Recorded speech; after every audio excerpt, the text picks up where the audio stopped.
സാധാരണഗതിയിൽ സർക്കാരുണ്ടെങ്കിലും സർക്കാരിൻ്റെ ഭാഗമായി ഓരോ വകുപ്പിൻ്റെയും കാര്യങ്ങൾ കൈകാര്യം ചെയ്യാൻ മന്ത്രിമാരെ നിശ്ചയിച്ചിട്ടുണ്ട്. അപ്പോൾ ബന്ധപ്പെട്ട മന്ത്രിയാണ് അതുമായി ബന്ധപ്പെട്ട എല്ലാ കാര്യങ്ങളുടെയും ഉത്തരവാദിത്വം വഹിക്കേണ്ടത്. പക്ഷേ വിചിത്രമായ പരസ്യ പ്രതികരണമാണ് ദേവസ്വം മന്ത്രിയിൽ നിന്ന് കേൾക്കാൻ കഴിഞ്ഞത്. ഞാൻ അറിയില്ല എന്ന് തന്നെ അദ്ദേഹം പറയുന്ന നിലയാണുണ്ടായത്. ഇത്തരമൊരു നിയമനം ദേവസ്വം മന്ത്രി അറിയാതെ എങ്ങനെയാണ് നടക്കാനിടയാകുക?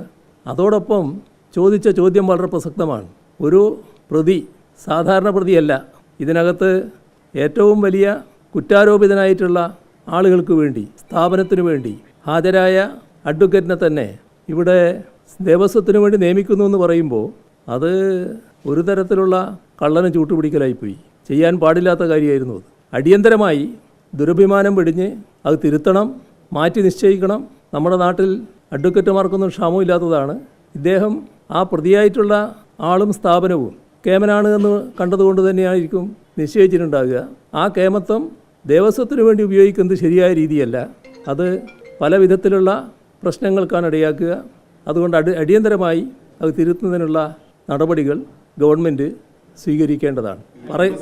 ഇതിൽ ചെയ്യേണ്ടത് മുഖ്യമന്ത്രി തന്നെയാണ്. കാരണം ദേവസ്വം മന്ത്രി മുഖ്യമന്ത്രിയാണെന്നാണ് പറഞ്ഞിട്ടുള്ളത്. അതുകൊണ്ട് മുഖ്യമന്ത്രി തന്നെ ഇടപെട്ട് അടിയന്തരമായി തിരുത്തുന്ന നടപടി സ്വീകരിക്കും.